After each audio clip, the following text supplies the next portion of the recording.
The best thing that's happening right now is fuel prices really low and gold prices up. That's a good thing because we're trying to buy a piece of ground in Alaska. Parker Schnabel's story takes a darker turn as he faces a tough season.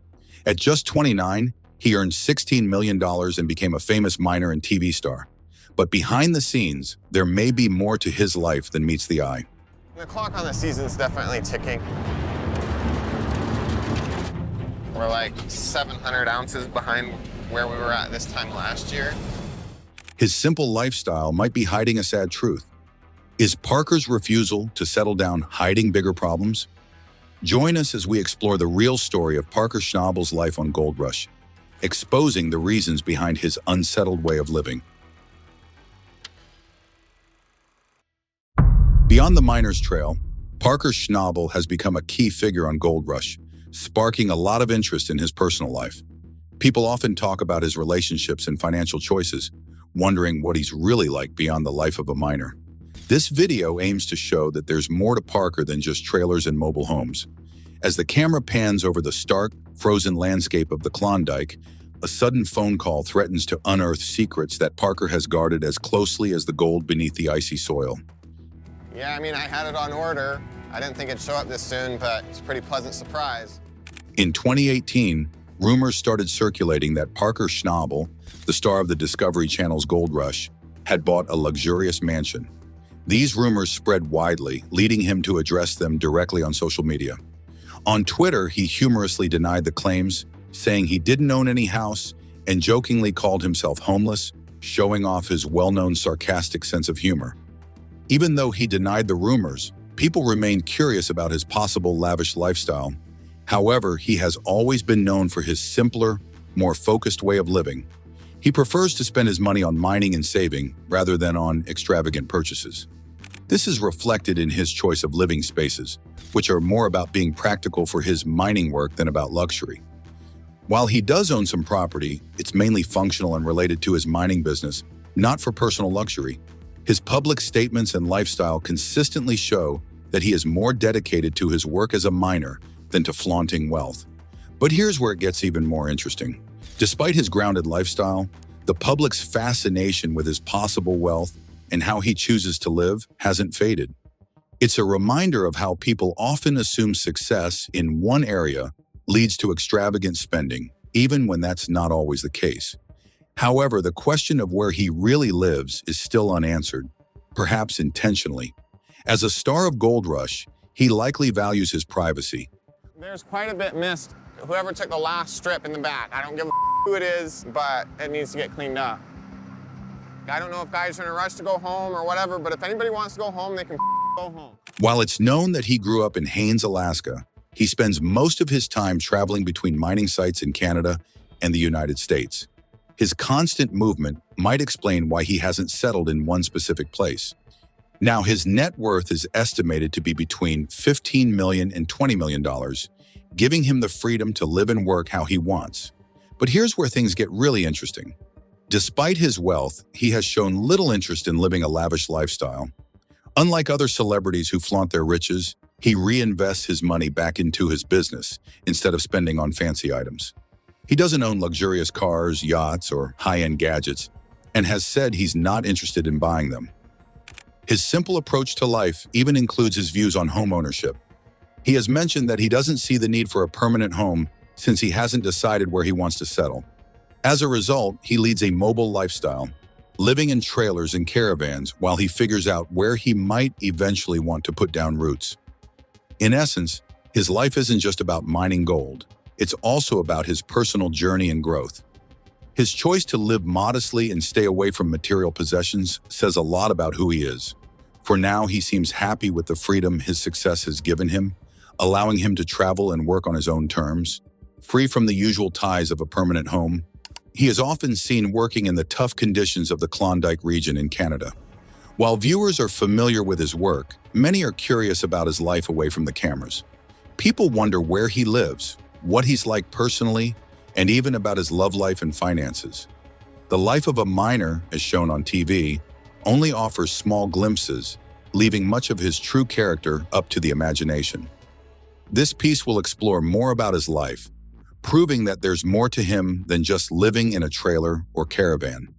Even though he's in the public eye, he keeps his personal life private, which only makes people more interested. It's a lot, and it's a lot for me to process. This is only the start of the battle for me. At just 29, he has built a fortune of $16 million, and his journey from a young miner to a reality TV star has been fascinating. Still, many details about his life remain a mystery, especially where he actually lives. In 2018, rumors started online that he had bought a luxurious mansion. These rumors were based on the assumption that someone as successful as him would naturally live a lavish lifestyle. The gossip got so widespread that one fan even asked him on Twitter if he had bought a mansion in Alaska. With his usual sense of humor, he sarcastically responded that he was homeless, which was his way of jokingly saying that, despite his wealth, he didn't have a permanent home.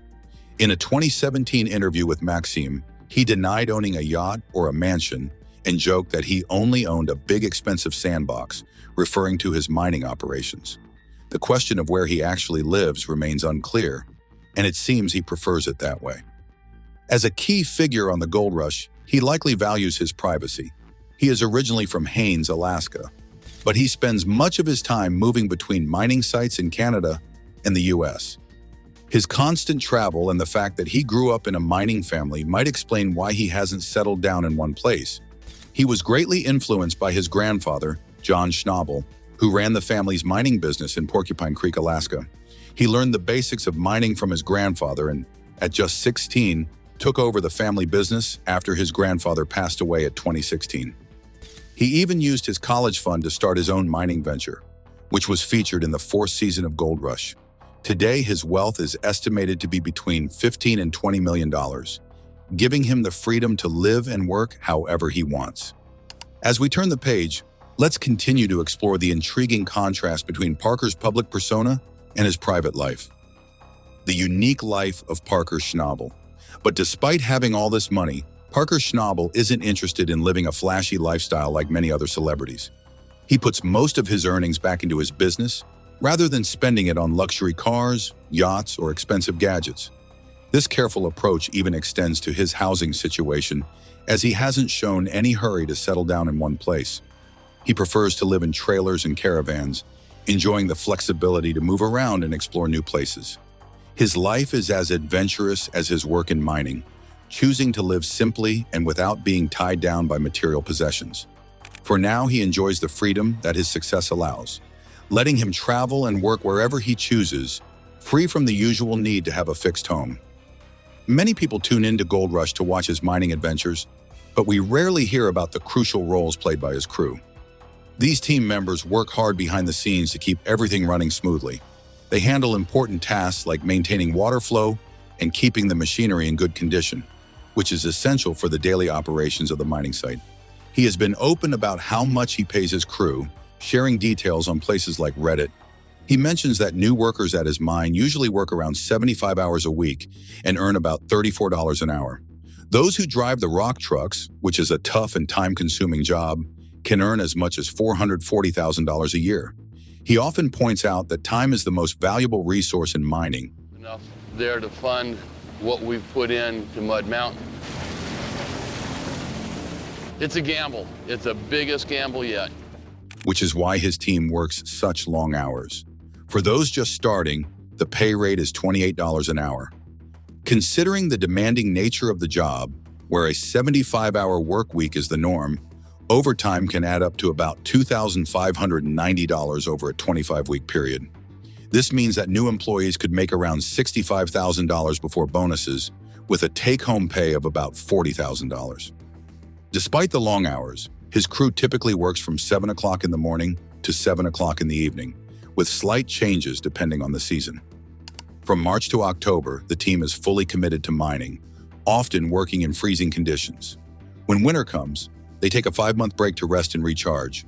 During the mining season, there are opportunities for the crew to earn more through significant bonuses, though the exact amounts aren't shared publicly. On top of that, they receive free on-site housing and meals, which adds even more value to their overall earnings. But the job isn't just physically demanding, there are also strict rules to follow. These include no tolerance for substance use, being on time, taking good care of the equipment, and following basic camp rules. But here's where things get even more interesting. Besides their salary and bonuses, the crew can also make extra money by appearing on Gold Rush for the Discovery Channel. They might earn between $10,000 to $25,000 per episode. In one episode, he mentioned that he pays his team $140,000 for 6 months of work.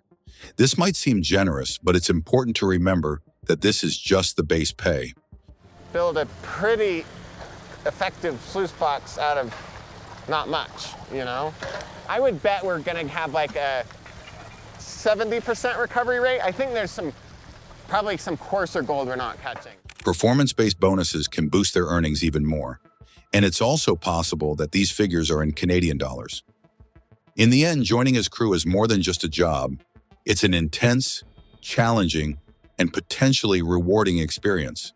The demanding schedule offers a significant financial incentive, making it a unique opportunity for those who are looking for something far from the typical 9-to-5 job.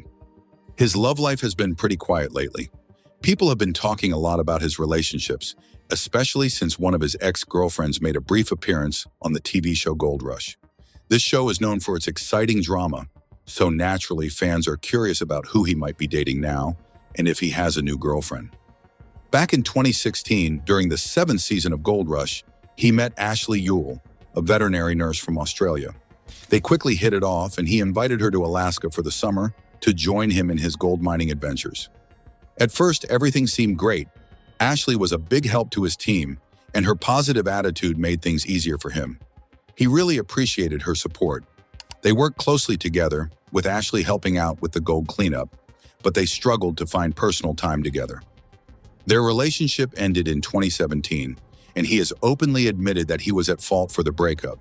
He has said that he regrets not being able to make it work, calling it one of his personal failures. Since the 8th season, both he and Ashley have stayed quiet about their time together, though they still follow each other on Instagram. He has removed any photos of them together, but Ashley has kept a few memories from their time in Alaska and the Yukon on her profile. Occasionally, he even likes these posts, suggesting there's still some acknowledgement between them, even if they don't talk about it publicly. Parker Schnabel and his team return for a new season of Gold Rush's Parker's Trail, premiering April 7th on Discovery Channel. Parker, thank you so much for your time today. For a while, there's been speculation about him seeing someone new, which has excited his fans. This was fueled by an Instagram photo he posted, where he was sitting next to a brunette woman under a danger sign. This sparked a lot of curiosity about whether or not he's in a new relationship.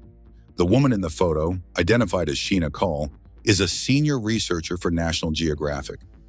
It's unclear if they are romantically involved, especially since her social media suggests she might already have a partner. Moving from his personal life to his professional environment, Parker's crew plays an indispensable role in his success. Parker's Schnabel's new chapter. But that's not the most surprising part. Since his split from Ashley, Parker Schnabel has rarely been seen with other women in a romantic context, leaving fans wondering about his current emotional state and whether he's ready for a new relationship. However, there might be a new development. He seems to be getting close to Tyler Mahoney, whom he met in Australia during the 4th season of the Gold Rush spinoff. They share a mutual interest in gold mining, and their chemistry has fans speculating about a possible romance. As these rumors continue to swirl, it seems like he is in no rush to settle down. For now, he appears content with staying single and enjoying life. The future of his love life is still a mystery, leaving everyone guessing what might happen next. Only time will tell what's in store for his heart. Over 10 years of searching for gold in the tough Yukon territory, he, an experienced prospector, faced his biggest challenge in the first episode of the 14th season. From the beginning, he made a bold decision that could either lead to financial disaster or incredible wealth. This move had the potential to bring in hundreds of millions of dollars, marking a crucial moment in his mining journey.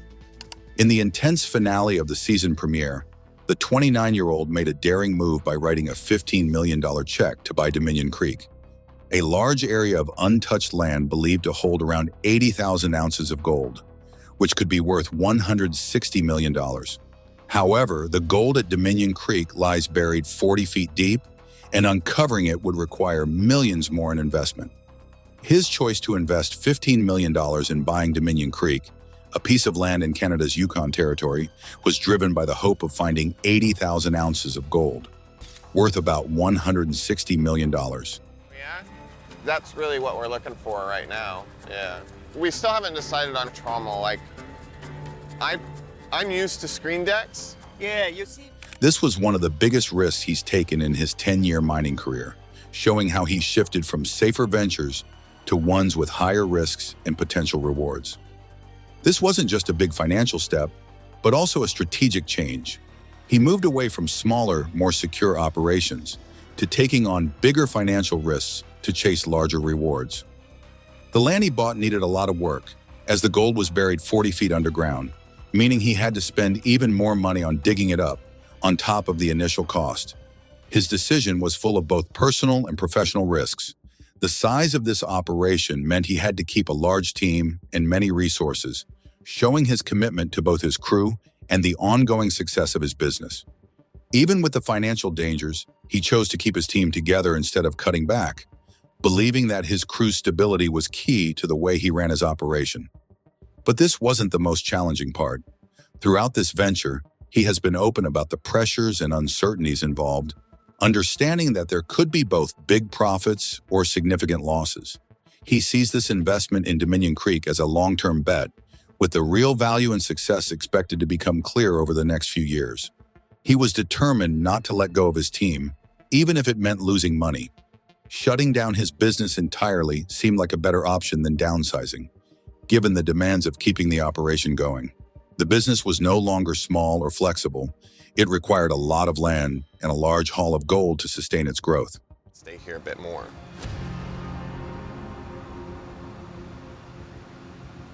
There's a bunch more plants that we didn't even look at. The idea of breaking up his team was his greatest fear, highlighting the emotional weight of the decisions he faced. But this wasn't the most challenging aspect of his journey. He approached the $15 million investment in Dominion Creek with a degree of caution, understanding that the true measure of its success would only become clear with time. He regarded this substantial financial commitment as a long-term endeavor, one that would require years to fully assess its profitability and impact. His strategy was rooted in patience and careful analysis, as he aimed to navigate the complexities and uncertainties inherent in such a significant investment. His journey in gold mining is one his fans know well. Starting at just 5 years old, he mined alongside his grandfather in Haines, Alaska. By 18, he had set out on his own, moving to the Klondike and securing a land lease from Tony Beats, a legend in the mining world. Known as a young mining prodigy, he demonstrated exceptional talent, pulling in over $13 million in gold before he turned 25, all within his first decade in the business. His ventures have taken him around the world, and his remarkable early successes have led fans of Gold Rush to see his inclination for taking significant risks as both natural and expected. What do you think motivates Parker Schnabel to maintain such a low-profile lifestyle despite his significant wealth? Is it truly about privacy, or could there be other factors at play? Don't forget to like and subscribe for more intriguing discussions like this one.